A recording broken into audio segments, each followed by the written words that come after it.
I'm here today to join the Youth4Climate live series. Answering the question, what would you do if you were your country's Minister of the Environment? What will I do to fight the climate change? What would you do? If I was the Minister for Environment in India. In my country, Kenya. Republic of Moldova.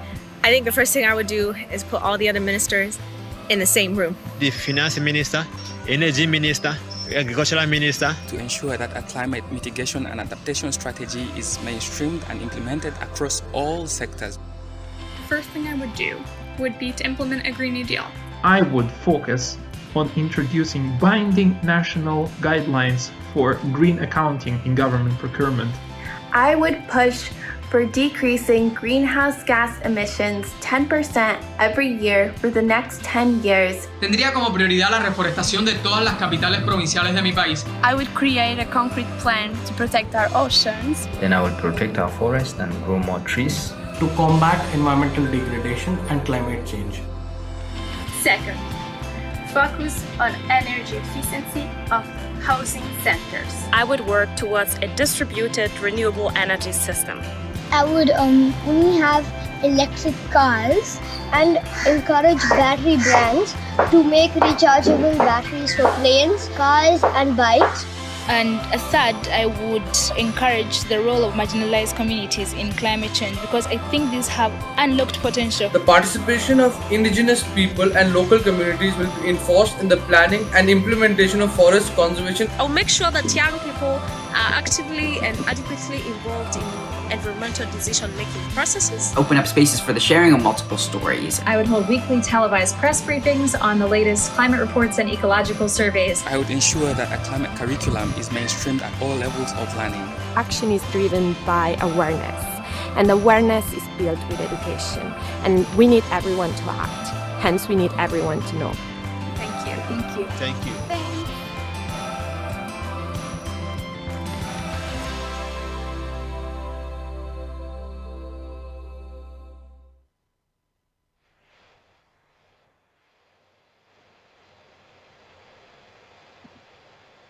Welcome back to the third installment of the Youth4Climate live series. We're so happy that you can join us today.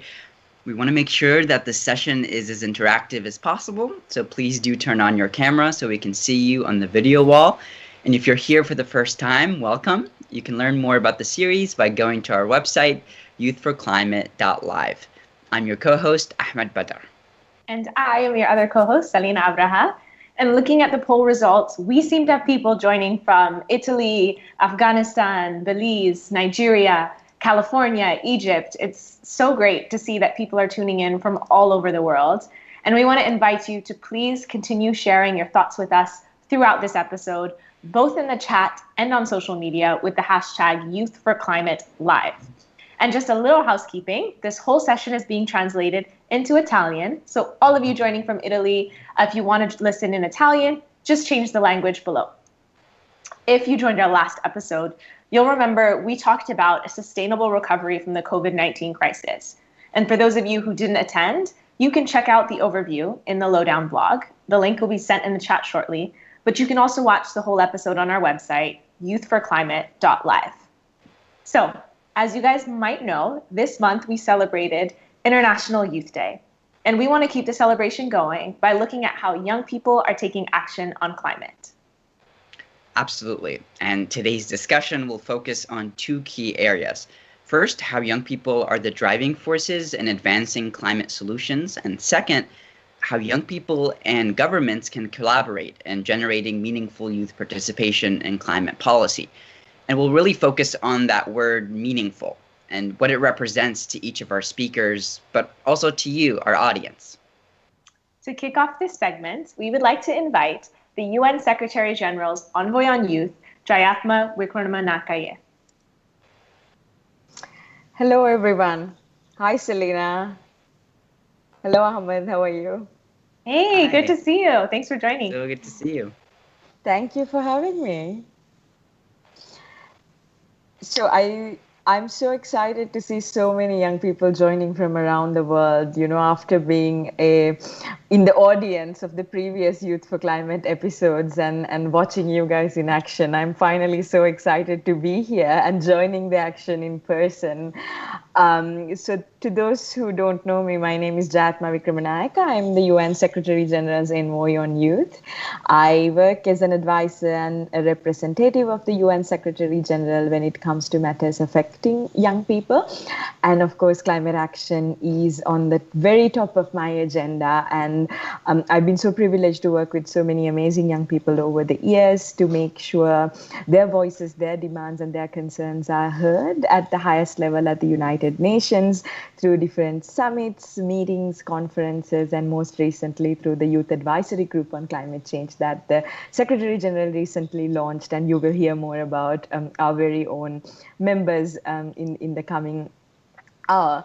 So yes, I'm very excited to be here, especially on a very important month celebrating young people, the International Youth Month, as I call it, 31 days of celebrating young people's activism. This year's theme being Youth for Global Action. So again, I don't want to talk too much. I'm really looking forward to listen to both of you and our amazing speakers, and perhaps come in at the end and add something if I have to. Exactly. Thank you so much. We do look forward to hearing more from you later in the program.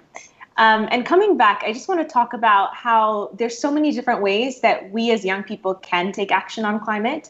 We can be innovators or entrepreneurs. We can organize projects in our communities, or we can engage directly with decision makers to influence climate policy. And this last one, working with and influencing decision making, is what we want to focus on today. And we also want to hear your experiences with this. So tell us what you have been doing in your home countries. And your input here will help guide the upcoming conversation. So we'd like you to either scan the QR code on the screen or click the link in the chat to go to a very special poll. And the first question we want to ask you is, do you engage with decision makers in your country to shape climate policy? We have a few options. Yes, all the time, sometimes, or no, but I'd like to. And we can watch the results come in live.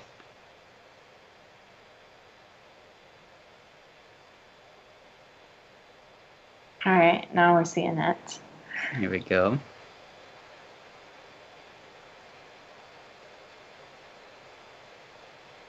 Seems like most folks are in between the sometimes and the no, but I'd like to. So I think that places the conversation in a really interesting place as well.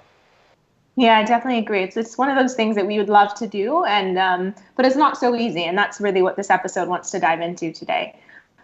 So we will continue using Menti. So those of you who've not already gone on, go to menti.com and use the code or join through the link in the chat. The next question that we want to ask is one that really applies to everyone, whether you have engaged or you haven't. We want to know, when you haven't engaged with decision makers, what has been the barrier or challenge that stops you? And for those of you who said, yes, I'm engaging with decision makers all the time, we want you to think back to when you haven't, and what was that big barrier or challenge that you had to get past? We've got a few different responses. The first, I don't know who to contact. Second, I feel powerless or that it won't make a difference. I don't have enough confidence, or I don't have enough knowledge yet. The fourth is, I don't think that they care. And the last one is other. So please tell us in the chat if there's something that isn't captured in this poll. And we understand that this is a discussion that's very complicated, and we don't want to limit this to just these options. And so if you have more to say, please do send over your thoughts in the chat. This is a really, I love reading these responses, because I feel the same way when I think about engaging with decision makers from my country. The first one is like, what decisions, so many options, who do we contact? So I see that a lot of people are really rallying around that one. But also, yeah, that one seems to be the kind of the main one, or the one that's kind of dominating at the moment. And it'll be interesting to hear from our speakers about kind of their experience with just access, and a lot of this is kind of logistics. It's like, who do I talk to, and when, and how? Yeah. And then also for those of you who said, I don't have enough confidence or knowledge yet, we think that our speakers will have a lot to say about these results. So I think this is a great time for us to bring them on. Today, we are very excited to welcome to the stage Ernest Gibson from Fiji, Hita Lakhani from India, and Rachele Rizzo from Italy.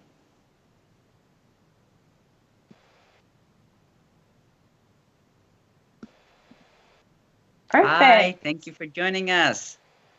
We'd also like to welcome Jayathma back so she can be part of what I know is going to be a very insightful conversation.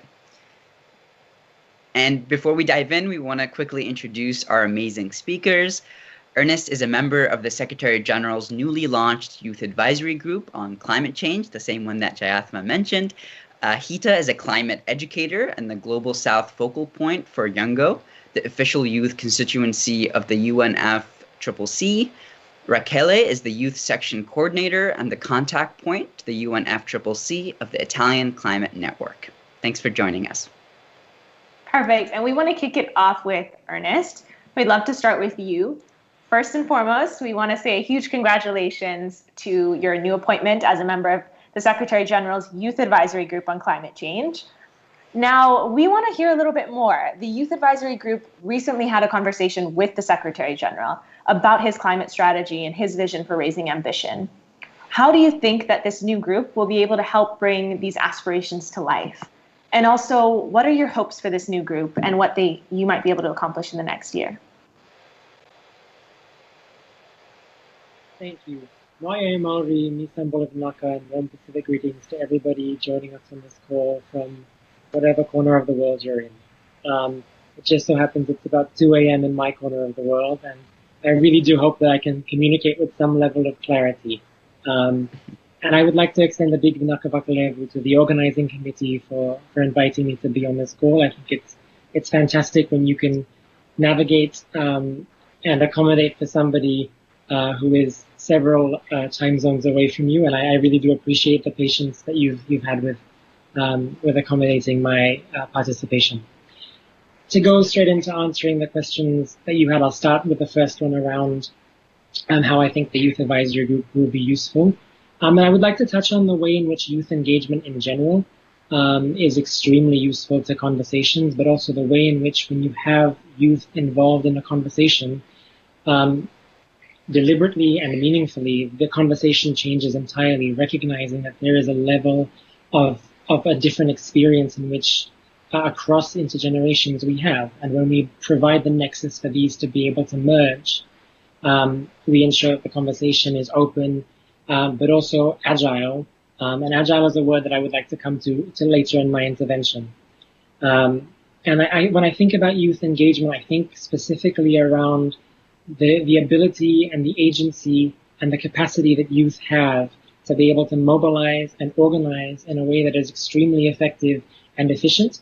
And a really clear example that I can bring to you from our region is the way in which, in the Pacific, one of the biggest things that we face are tropical cyclones. And to give context to those of us who are less familiar, in the last 4 or 5 years, we've had upwards of 8 category 4 or 5 tropical cyclones affect multi-country clusters. And the one thing that has enabled our ability to bounce back from these has been the way in which youth networks have been able to activate in these times. And I think that's the first kind of value add that the Youth Advisory Group has, right? That we have the ability to be able to adapt and change and reshape in a way that I'm going to be a little bit biased here, in a way that no other generation has the ability to do at this point. And the second one is when we think about youth futures, when we think about the ways in which this particular cohort of youth have a very interesting and amazing opportunity at this point, and it's to not just design the future that we want, but to co-design it with the generation before us and the generation that is going to come after us, as well as our fellow colleagues within our own generation. And that level of co-design to ensure that we have a future that we want to live in, but also that we are proud to allow our children to inherit is probably the biggest driving force that youth have to ensure that we are doing the right thing now. But then I think specifically about the group, and what I find so enormously inspirational about those in this group, and I'm closing my eyes for emphasis, is that we have an enormously diverse group with people who are lawyers, who have an economics background, who have a communications background, who have a background in hardcore activism, and again, that ensures that the conversation is multifaceted and multidimensional, but also ensuring that we have the ability to drive and create and instigate change in a way that, again, coming back to that word, is agile and absolutely necessary. So we're not just creating the future that we want, but we're creating the future that we need. And when I think about my aspirations for this particular group, I think about 2 key things. Recognizing that as a body, we are fairly new to a space that has been inhabited by people who have been working in this movement for a long time, and we need to be able to pay respect to work that is already in existence. And so as a group, we need to find ways in which we're adding value and not duplicating work. We need to find ways in which we're continually streamlining our own processes, but also uplifting and ensuring that we're carrying forward work that has already been in place for a long time. And so that's the first thing, is ensuring we're adding value. And on every single call that we've had just within ourselves and with the Youth Envoy's office, we talk about this way in which we can add value and what's our why and how are we going to share that going forward. And then the second one, and this is just because my background is in community engagement and communications, is around ensuring that every conversation that we had is backed up in an evidence-based way through community consultation. We can no longer rely on the top-down approach. That has failed us over and over again. The only thing that's failed us more than that is the capitalist economy. And so we need to ensure that we're learning from our communities, but also if we're going to represent our own regions, we need to ensure that we're resourcing and financing ways in which we can communicate with the people on the ground. I've spent the last week in informal settlements traveling across Fiji, and honestly, that was probably the most rewarding thing I've done in the last 23 years. Talking to people who have been the most hardly affected by COVID-19 within our region, understanding the problems that they face. And what I found really inspirational is that they are in probably some of the hardest situations ever. But every time we went into a house to ask them about a UN 75 dialogue, their response was, please come join us, have a cup of tea, we're cooking dinner, would you like to sit with us? And these are people who are struggling to ensure that they have their daily needs met. But their worry was ensuring that the people who were coming to bring change was that the needs of us were being met. And so for me, that's my driving force at the moment, is ensuring that these people are the people that we constantly need to take advice from and hear from, and they're the ones that we need to create a different world for. I think I've taken up a significant amount of your time, and I hope that was useful. So thank you very much again. Thank you so much. I think for all of us attending this and for all of us who have been carrying the torch for several years on youth engagement, we're so happy to hear you sharing these priorities, sharing what you hope this group can do, how you'll add value. And yeah, just want to share that we're all 100% behind you in supporting this initiative. So thanks so much for being with us today. Absolutely. Hita, would like to move on to you. You know, during the first episode, we had a chance to hear from Marie Claire, who was Youngo's Global North focal point, about how young people are engaged in climate negotiations. And for those who missed that episode, you can catch up at youth4climate.live. And since then, the dates for next year's pre-COP and COP have been announced. The pre-COP will happen in Milan from September 30th to October 2nd, and Glasgow will host COP26 from November 1st to the 12th. And the landscape for youth activism on climate has changed dramatically in recent years. We saw this growing momentum through record-breaking protests in 2019, but this year's COVID-19 pandemic has disrupted much of what we know. Can you tell us about how your strategy for youth engagement is evolving and maybe how this influences plans for youth in pre-COP and COP26 next year? Sure, thank you, Ahmed. I think it's definitely important to realize that COVID-19 really shifted how young people were active in the climate space over the past years. Like you said, last year, I think we saw really huge number of young people from across the world who were either on the streets or they were, talking in meetings or attending conferences, ensuring that young people are present at where decisions are taken, ensuring that young people are pushing their governments to do more and more each day. And I think this is definitely, from what I have seen since the past 5 or 6 years that I have been active in the youth space, I think this is the most amount of young people that we've seen of late. And our demands have mainly been about inclusivity, whether it is in ensuring that young people are included in decision-making platforms, are included at the tables, our voices are heard, but also about inclusion of young women and girls, of young indigenous people, of inclusion of people with disabilities. So no matter what your gender is, no matter where you come from, no matter which part of the world you are from, we want to ensure that, everyone is included in the dialogue together and that everyone's voices are all heard in the same place. They're all mainstreamed and not sidelined. And I think our demands, regardless of whether the COVID pandemic hit us or not, I think our demands are still the same. So going into COP26 or going into pre-COP next year, our demands still remain the same, which shows us that, we really still have a lot of work to do because our demands are not changing and they're not decreasing. They're increasing day by day. But I think what COVID-19 has definitely shown us is that it has shown us that we're not prepared to deal with a massive crisis. It has shown us that the world really needs to step up its game, but it has also shown us that if we come together as a global community, we can work together and we can take the actions required to fight a crisis. And I think when it comes to youth activism, this also says something similar, that young people all across the world are coming together.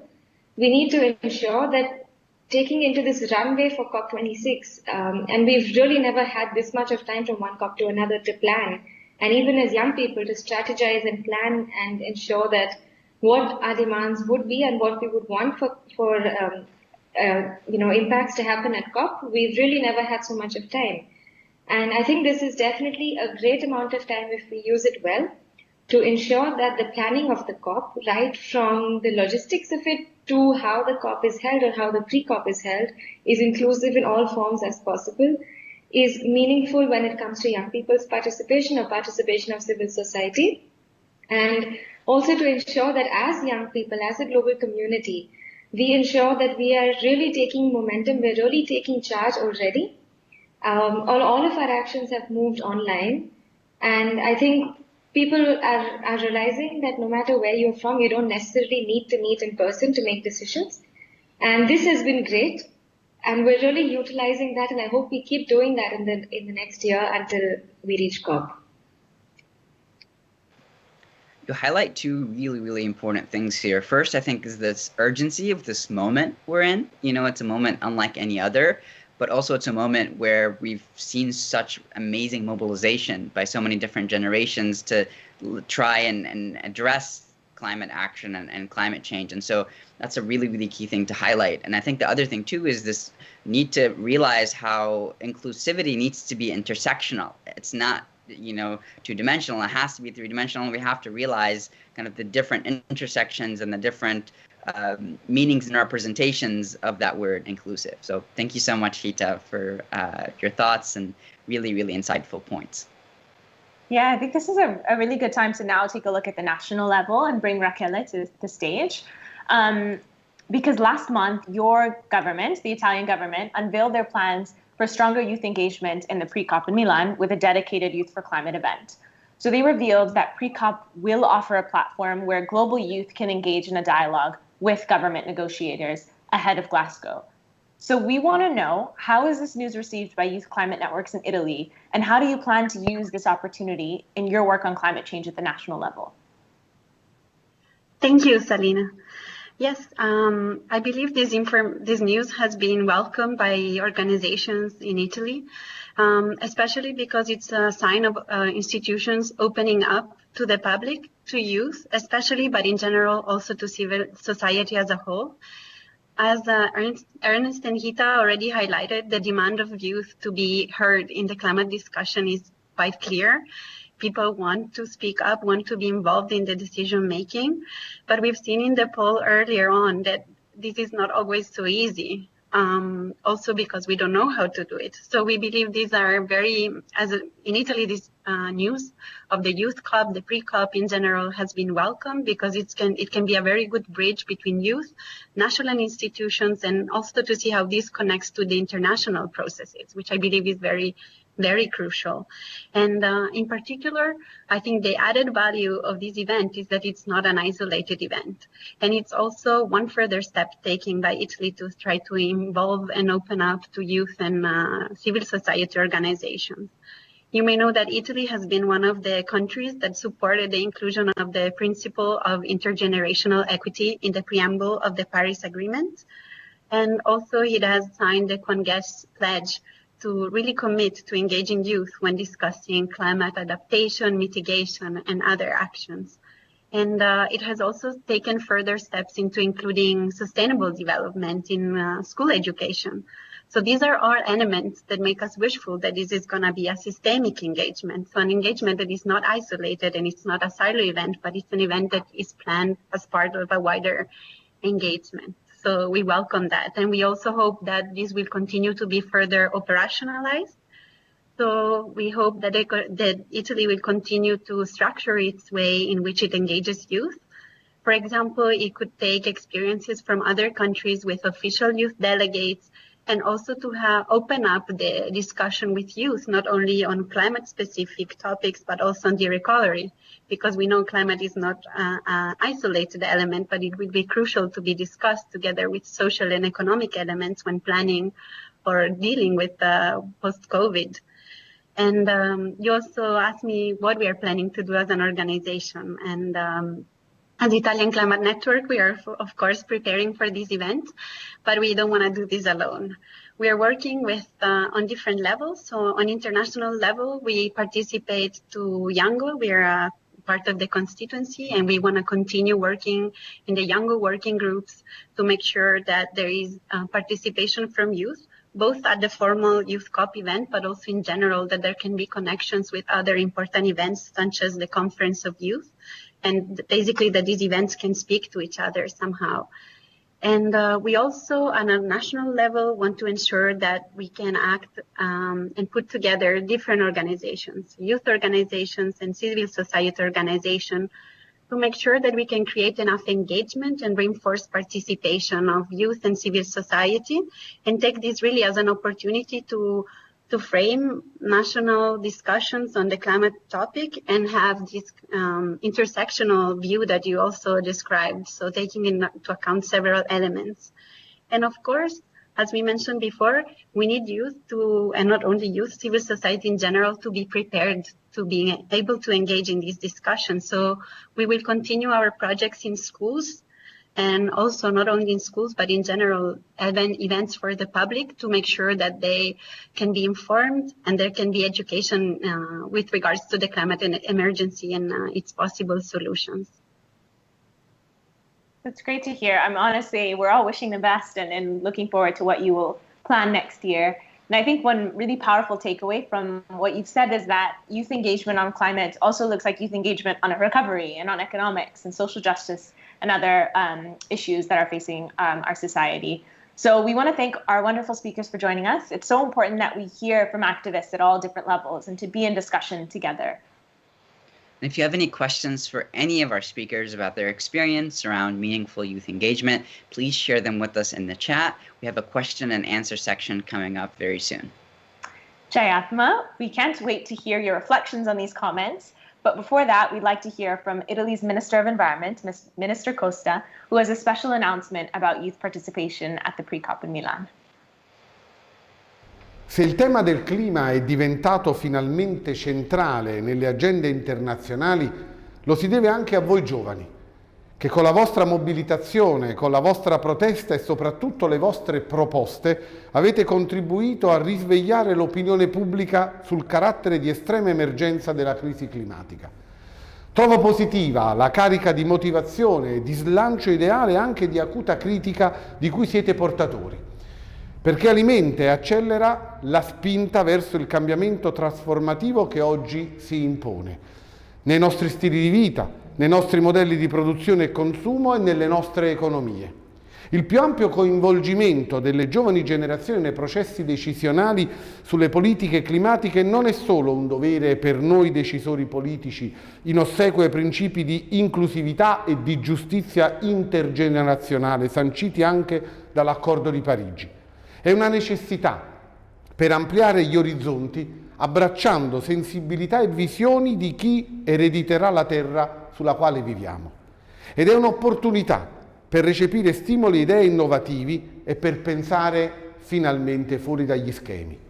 Per questo ho voluto che l'Italia, nel partenariato con il Regno Unito per la COP26 del prossimo anno, organizzasse per la prima volta nella storia delle conferenze delle parti un evento dedicato ai giovani, in coincidenza con la pre-COP, dal 28 al 30 settembre 2021 a Milano. Ospiteremo 400 giovani con rispetto della parità di genere da tutti i paesi della Convenzione sul clima, per farli dialogare con negoziatori e ministri e consentire di incidere sul processo negoziale sul clima. Ci sarà una nazione in più alla pre-COP, ci sarà la nazione dei giovani, di voi. Credo profondamente nel protagonismo dei giovani. Ho aderito durante il Summit sul clima di New York un anno fa con numerosi colleghi di altri paesi all'impegno Kvon-Gesh, cioè la promessa solenne di coinvolgere i giovani nelle politiche ambientali. In Italia, con il Ministro dell'Istruzione, ho promosso l'inserimento dell'educazione alla sostenibilità e al clima nelle scuole italiane, in tutte le scuole di ogni ordine e grado. Sempre in Italia, stiamo costruendo un comitato consultivo dei giovani che fornisca pareri al Ministero nell'azione per il clima e per l'ambiente. L'immenso giacimento di energie positive e costruttive che voi rappresentate non può rimanere sotterraneo, deve emergere e dialogare per innalzare l'ambizione e vincere la sfida del cambiamento climatico. Insieme lo possiamo fare.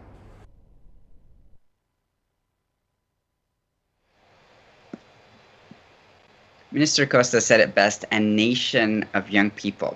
Thank you again, Minister, for the detailed and thoughtful overview of Italy's plans to integrate youth participation into the pre-COP. I really especially appreciated the emphasis on intergenerational justice, which was also highlighted by Rachele a couple minutes ago in speaking about intergenerational equity as well. Such important dynamics to highlight. And now, before we jump into our Q&A session, we'd like to welcome back the Secretary General's Envoy on Youth. Welcome back, Jayathma. We want to ask, what are your reflections on the discussion so far? Yes, well, thank you. I had a great time listening to our three youth speakers, and really, I there's nothing more I can say than I agree with everything that was said by my colleagues. But I made a few notes, and I would like to maybe touch upon a few points that they mentioned and dig a little deeper into them. First of all, I wanted to reiterate the announcement that the Minister of Italy just made regarding the Youth COP that we will have in Italy next year with the participation of over 400 young people and really bringing together a community of youth to show the policymakers what real ambition could look like if young people were the ones who were calling the shots and if young people were the ones who are taking the decisions. So I'm really looking forward to next year. And I hope that this Youth4Climate series and with its engagement with the Italian Ministry for Climate and Environment, we will be able to bring all of these online conversations that we are having also as an integral part of the COP. So those of you who cannot be there in person can in this way contribute to those conversations. And in that light, I'm really excited to be partnering with the World Bank's Connect for Climate and the Italian Ministry for Climate and Environment in what I would call this 2-year journey towards the Youth COP. What was very clear in what Ernest, Hita, and Raquel said is that there are so many things that are wrong, from the energy sector to the climate policies to implementation of climate agreements and the accountability when it comes to member states really implementing what they promised. But young people are not waiting for others to do something about it, right? And they are taking action. They are taking action in their own lives. They are changing their own lifestyles, and they are changing their communities. They are bringing solutions, and they are out there on the streets demanding our leaders to do the same. So what is very clear is that this generation of young people are not sitting there waiting for an invitation. They are really out there doing something about it and taking matters into their hand. And I think that leaves a lot of us very hopeful for the future. But we all know that hope is not enough. We need action, and we need action now because this is an existential crisis for me, for you, for our generation, and for those who are coming after us. So it's very heartening to see all of us working with that urgency in the back of our minds, and really trying to push the policymakers to have that same urgency in their minds as well. And I really like this narrative that some of the youth climate organizations have tried to bring forth during the COVID pandemic. It's that, the COVID crisis and this pandemic was an emergency. It was a humanitarian emergency, but the climate emergency will be so much bigger, and it is so much bigger. And that is why we, even though it doesn't look like it, we are actually dealing with two pandemics or two humanitarian situations at the same time. So that need and that urgency and that political commitment that we saw from majority of our leaders in addressing the COVID crisis, if we could see that in addressing the climate crisis, I think we will all be able to, sleep at night and at least be confident that, we are going to have a future, a livable planet to live in. And I don't think that's too much to ask. In terms of engagement of young people, I think all three of our speakers have spoken a lot about engagement at the policymaking level, and that's the important conversation topic today. But I also wanted to focus a little bit about local level engagement. And I think a lot of the decisions, policies that are made at the global level are very sort of, generic in nature, and they are more like, they are results of compromises, right, from the powerful countries and the developing countries and the developed countries. So a lot of the problems that we are facing today, I feel the answers should be local and should be homegrown. So involvement of young people in local solutions and local policies of utmost important. And that's why I want to reiterate what Akim Steiner said in the last episode about the engagement of young people in developing the next set of nationally determined contributions. And many governments are currently either finalizing or putting together their plans. And I really, really encourage all of you to proactively look at what your government's plan is, what they're doing. Reach out to the UNDP officers in your countries, because from the UN, it's them who are coordinating. Let us know if you like to be connected, because I think this is a huge opportunity, a very concrete opportunity that we have when it comes to actually pushing our governments to increase their ambition at the national level and determine a good decisive plan when it comes to how as a country they are going to contribute to achieve the Paris Agreement. Secondly, as we are coming out of the pandemic and really trying to see this silver lining in the dark clouds, many countries are also putting together their recovery plans, right? Many governments are looking at how the 2021 budget is going to look like, the stimulus packages that will go in to our economic rebuilding of our countries.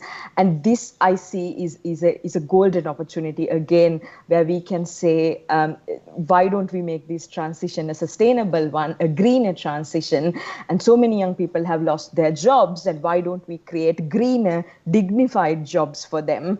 And that's what young people want, and this is an opportunity to create those jobs. And a few other points that I would like to reiterate again that was said by our colleagues is the importance of climate education. And I think after the pandemic, there's a lot of discussions about public health education and how awareness should be made in schools and in universities for young people about public health. And I think that same urgency needs to go into including climate education in our curriculums as well. Lastly, an important comment was made on civic engagement, and I think it's extremely important that we look at how young people participate in political processes as well when it comes to decision making. And lastly, on a lot of the survey results said that young people didn't know who to engage and how to engage and when to engage. And I think we shouldn't put the responsibility on young people to find that information themselves. I think this information should be easily and democratically available and accessible to all people by government. Sorry, I spoke a lot, but I'll stop from there. Thank you so much. You've touched on so many incredible points that really are across the conversation we're having, right? So the sense of urgency, where we are, where we want to go, and then also just the importance of action. oftentimes get caught up in just the conversation aspect of things. But, as the minister mentioned, there is an event, in the calendar, and it's completely youth-centered and it's youth-focused. And so, finding different ways, again, to work together and really examine all of those intersections across education, across civic engagement, are really, really important as we collectively move forward and figure out how to recover, but also how to build back better. Yeah, and I think at this point, we really want to bring all our speakers back to talk about something.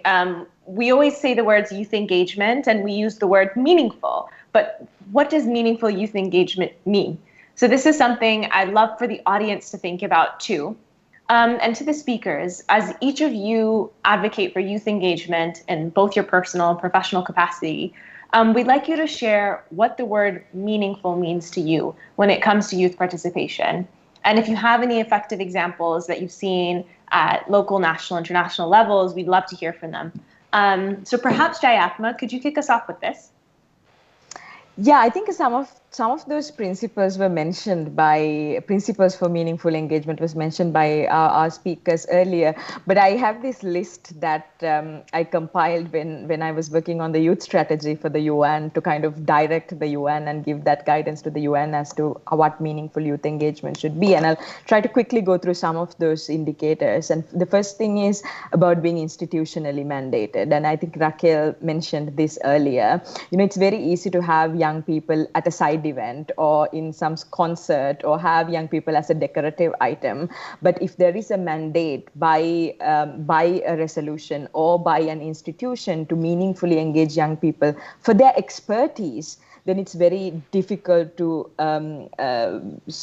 use young people as a decoration, and it gives credibility to their voices and the expertise they bring. So I think it's extremely important not to just limit young people into side events and consultations, but have them in the actual decision making. Secondly, it should be a safe space. Unfortunately, we have seen youth engagement happen in spaces that are not very safe, but youth engagement to be meaningful, it should be a safe space where their rights are respected, that they are safe from all sorts of abuse online and offline. We've seen, unfortunately, cases of abuse of power, sexual harassment and abuse, even in these spaces where it's supposed to be safe for young people. And this should be a must, that it is a safe space for young people. And funding and allocating budgets for youth engagement is another important point. And you asked about examples, Selena, and there are so many examples in my time here at the UN where I get a call like 2 days before an event, and can you find a young person to speak at this event in 2 days? And how can you have a transparent representative process of selecting a youth representative and then get them a visa and get them on a plane to come to New York to speak at the UN in 2 days, right? And this makes that these opportunities always go to young people who can afford it, or young people who are living in New York or already working at the UN. And that really, it's very unfair. And I think if institutions are serious about youth engagement, we need to have those processes in place where it's properly funded, it's properly planned, and it's done in a transparent and dignified manner. Lastly, accountability is important. I think, we spend a lot of time consulting young people, but we never go back to them and give them feedback about what happened to those consultations, right? We don't tell them if their ideas were taken. We don't tell them why their ideas were taken or not taken. And we don't close that loop often. And a lot of the times in projects, you don't see institutions going back to the communities after the project to give that feedback and get that feedback and, wrap it up in that proper way. So oftentimes young people feel used, and they are being used, and that creates also a fatigue among young people not to trust institutions and engage with institutions again. So these are some of the things that I've seen in my work, but I'm sure my colleagues will have a lot more to add. Thank you so much. That's really powerful. We don't have a lot of time, so I'd love to just hand over to Raquel. What are your thoughts? What do you want to add to this? Thank you. So I guess meaningful engagement is like a recipe, so you need a few ingredients to make it work, right? And I wanted just to add to what Yatma already said. So I think I would like to build on two main elements. One is a pillar made of open access to information. So we've seen before, we don't know sometimes who to address, and we don't have all the information we need to actively participate. And in order to actively participate, we also need to have the tools, therefore the knowledge and the education to do that. And I believe this is the first pillar. And the second pillar would be the one about inclusiveness. It was mentioned, you need funds, you need ways to ensure that everybody feels safe to participate and has a voice, and not just pick on the people that are available to you, and make sure that to be sure that the participation is meaningful, and it has to be systematic, as I mentioned earlier. And just an example for meaningful engagement, I really think it was for the Paris Agreement when Yango came together and with people and youth across the world advocated for the inclusion of the principle of intergenerational equity. I mean, this really required a lot of preparation. It required inclusiveness to make sure that this was relevant for youth all around the world and not just some of them. And also we were able to build the momentum necessary to engage policymakers at the right time. And gladly we managed, and this opened up future doors for us, like these kind of events now.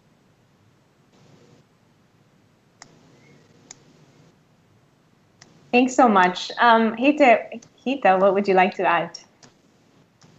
I think Jasna and Raquel covered a lot of very important points. And I think the only thing that I'd want to add here is, ensure that young people are at the decision-making tables. You cannot have youth inclusion if you're keeping them in the sidelines. So have young people in your national delegations, have young people as part of when you're either making, for example, NDCs in your country or local level policy making, even whether it is city level policy making. Ensure that you ask young people what they think and then take into consideration their thoughts, not just ask them and forget about it. So I think it's very important to realize that young people aren't a prop to make your event look pretty or to make it, to say that, here we had young people as part of our panel or whatever that is. But I think we need to realize that young people have ideas and have solutions that need to be credited and give them the spot to do so. Thank you so much. It's really great to see how this is building. And last but not least, Ernest, what would you like to add? Sure, my answer is just D, all of the above. I completely agree with everything that was said beforehand. No, honestly, there's a seriously comprehensive list of things that we need to be taking into account when we think about meaningful engagement. And Jayatma, I wrote, you can't read because my writing is horrendous, but in my notes I wrote about closing the feedback loop when we engage youth, because there is nothing worse than when you give your time and energy towards a space or an initiative and nothing comes of it, because then it's an extremely extractive process. The second thing is around ensuring that it's deliberate. So if you want it to be meaningful, you can't just be doing something for the photo opportunity or for the big fancy event or for having a young person in a room where the mean age is 55. Because then you're just doing it for the fun of it and you're not doing it for actual meaningful engagement that's deliberate and trying to drive change. And the third one that I want to talk about is something that my mother told me when I first started doing youth engagement. She said, Ernest, what you need to remember is that youth cannot continue to be doing all the heavy lifting when it comes to youth engagement, because this is a multifaceted and a multi-pronged approach that needs to be put in place. If youth are doing the heavy lifting, it means that politicians, it means that world leaders, it means that people who have allowed the system that doesn't work to continue to perpetuate are getting off scot-free. So we need to hold them to account. So if you want meaningful engagement, it means that you have not just youth at these tables, but you have people who have been in the space who really have a serious amount of responsibility that they need to own up to for not including youth well enough and not meaningfully enough. I think about an example that has worked really well. Last year, UNDP in the Pacific was applying for ACP funding. ACP funding. And they made the conscious decision to, when they were planning the proposal to apply for funding, to bring in youth into the process, to teach youth how to apply for funding, how to write the millions of documents that are required to ensure that we can secure funding, but also to provide the support to ensure that we meet all the requirements to ensure that we can receive that funding. And that level of capacity development accompanied by actual inclusive dialogue is exactly what we need. And I think what's really important is UNDP then came back to us and said, unfortunately, this time around, we didn't get the funding. And that's a hard conversation to have with people who you took time off of. But the fact that they had that conversation and closed that feedback loop is a testament to the idea that we're trying to ensure that we're meaningful. So to be meaningful, we need to be deliberate, we need to be multifaceted, and we need to ensure that we are being inclusive and closing that feedback loop. Thank you so much. This has been so incredible. I think sometimes as a young person, there's this burden on you where people will come and say, okay, well, what do you want? What do you mean? What is meaningful youth engagement? And, you know, if this is your first couple months in the game, this is why we need to have this conversation as a community, to be able to learn from each other and to hear the various experiences and the examples. I'm really grateful for all of you for sharing this, because I think it offers us all a roadmap for what we demand for in the future and what we require even of ourselves as leaders. Absolutely. And this is the exact point of this series, you know, is to have these conversations and to be able to engage and build from one another. And so this is, again, something that has always been a goal of this. And so we're really happy that it's at the forefront and really happy to see all these conversations come up. And so now we'd like to kickstart our thinking about next steps, how we can transform our dialogue on meaningful engagement into concrete actions. In our Instagram live session with the UN Youth Envoy last week, I spoke to 3 young leaders. And one thing that came up constantly is storytelling, and how as young people we can leverage different storytelling mediums like filmmaking or podcasting to inspire and mobilize towards climate action. But this is just one option. And we'd love to ask you, the audience, to share your thoughts. If you close your Menti poll, the QR code is back up on the screen, or you can click on the link in the chat. And when you get to the screen, you'll see this question. What would help open the door for you to meaningfully engage with decision makers? And we have several options here.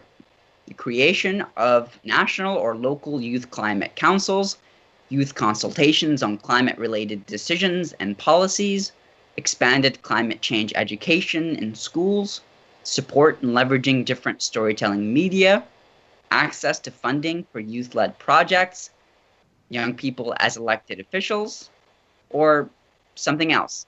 You can tell us in the chat box.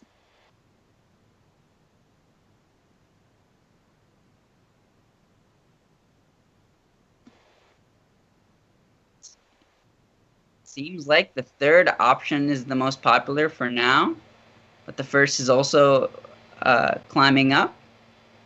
Expanded climate change education in schools. Again, this is one of the options that really has an impact that reflects on all of the other options, right? Because the more we know about the issue, the more we understand our place within it and our place to act within it.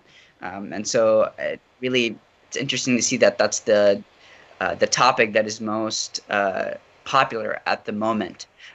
So again, understanding that, you know, every single option here can't stand necessarily on its own, but is intersectional with all of the other ones present. And so let's keep this in mind. And again, we want to keep the conversation going. Every part of this series, every part of this specific episode builds on the one before it, and we want it to be a continuing conversation. And so to follow up, we want to ask a final question, which will be open for the remainder of the session. And that question is, in 1 to 2 words, what does meaningful youth engagement on climate action look like to you? And again, this is open-ended. You can check out the Connect for Climate social media after the session, where we'll reveal all of your answers.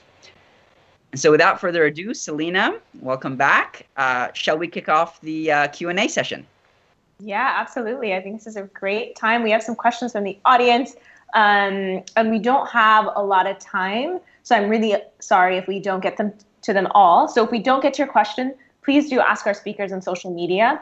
You can see their handles in the chat, and they'll be there to kind of answer it afterwards. So the first question we would like to ask, Hita, maybe you can take this one. This is from Joanna. She asks, what is more important to focus on for individuals what is more important to focus on for individuals to contact decision makers, or for us kind of trying to reduce our own carbon footprint? I think both. There is no one solution over here. We definitely need to do both. We have to contact our decision makers. We have to ensure that government policies are being taken. But at the same time, I don't think we can just do one thing and have a huge carbon footprint ourselves. So I think we need to be mindful of what we're doing as we live our lives. But that's not enough. All of us could go carbon neutral or carbon negative, but it's not going to be enough if we only take individual action. So we definitely have to push corporations, and we definitely have to push our governments to do more as well. So both. Yeah, I see clapping. Does anyone else want to add to that? If not, we have another question from a few different people. One is from Sylvia, also from, I think, Sora, 17 years old. And they're really around how can this generation kind of make a change. So Zora says, I have a national organization made up by people my age. What advice would you give me to make change? And then Sylvia asks, I'm a young student. What are the actions I can start doing to make a change? Where do we start? Ernest, perhaps you can kick us off with this one. What advice do you have for them both? Sure. I think there are so many pieces of advice that need to be given, and if you need any further explanation, feel free to reach out to me. But I think one thing that we always need to be doing is being in communication with each other. We need to recognize that it's extremely important that we're adding value to each other's work, but also that we're working smarter. So the only way to work smarter is if we talk to each other, we understand what each other is doing, and we find ways in which we can enhance each other's work. The only way that we're going to win this fight is if we do it together. And there's no room for having this space as being a competition between organizations or individuals, because as youth, we have one common goal, and that's to ensure that the future we leave behind is better than the future that we were given. So communicate with each other and work together. Powerful. Raquel, do you want to add to that? What advice do you have? Yes, thank you. Yeah, I would like to give a very practical advice, or at least what worked for me in the past. And for me, joining associations and being engaged with colleagues at school, but then also going beyond that, has been really the key to, first of all, get information. I learned so much from my peers, and it has been a very enriching experience, both on a professional and personal level. And then via associations, you really can have a powerful voice and have your voice replicated. And it also helps you shape your own idea, because you might have a very limited view of the situation. And by talking to other people, you can really build up your own view on what you think should be done. And you can already start collaborating on it. Yeah, it's perfect. And lastly, Jayatma, you're the envoy on youth. So what advice do you have in terms of where to start? Yeah, I mean, you are here because you have already started, right? And because you care and you're committed, and whatever you're doing it's in your personal capacity. If you're trying to reduce your own carbon footprint, or you're with your local organization, with your peers, continue to do what you do, and that's really what's going to make a difference. And if I could add just one thing, if you are a young person who have your own youth organization, who has peers joining you and doing work in your community, you are already privileged, right? Because there are so many young people around the world who do not have that privilege. They live in countries where freedom of association is not possible. They live in countries where speaking up against government policy is illegal, and they can face persecution. So if you can build bridges and support young people like that struggling in other parts of the world, I have seen youth climate organizations in different countries speaking up for their sister organizations in other countries and providing their social media platforms and writing opinion pieces on behalf of their friends, and really show that solidarity across borders to help protect young climate activists, but at the same time provide them a platform to have their voices heard when they can't do that in their own right. So if I could add one thing, I would always add that to say, please find ways where you can uphold and support other youth climate organizations and platforms as well. Thank you. That's so powerful, this aspect of acknowledging privilege. We are running out of time, unfortunately, so we would like to ask you guys a hard question. If you had to sum up this conversation in just one word, what would it be? Perhaps, Ernest, do you want to kick us off? Sure. The word that I would use to describe this conversation is ongoing, because the conversation cannot end here. Love it. Hita? I think I would call this meaningful. I love it. Raquel? I would go with reinvigorating because it's good to know that we are not alone. No, we're not. And lastly, Jayatma. Yeah, I wanted to say reassuring because, when you work inside a huge institution and you're trying to push for these values, sometimes it feels very lonely as if you're the only one fighting for this. But it's so reassuring to hear from so many like-minded young people and kind of reassures that we are on the right path. So. Thank you so much. This is an incredible conversation. And the huge takeaway is we really are not alone. There's so much experience. There's a wealth of knowledge. When we did that poll in the beginning, people said, I don't have enough knowledge yet. You definitely do. And if you don't, the community around you of young activists have it. So definitely reach out, build bridges. And then if you don't know who to contact, Jayatma's shown us that look at your country's NDC's plans, get in touch with the UNDP officers in your country. That's the UN Development Program. And that's a great starting point for you to start engaging with decision makers in your country. So thank you so much, everyone, for a lovely conversation. Ahmed, over to you. And Ernest said it best, this is ongoing, and we couldn't agree more. And so ongoing is just one of the words we would use to sum this up, but we'd love to hear from you about how you would sum it up. And today we're excited to launch the Sum It Up competition, where one winner will be selected to participate in the Youth4Climate Driving Ambition event in Milan next year.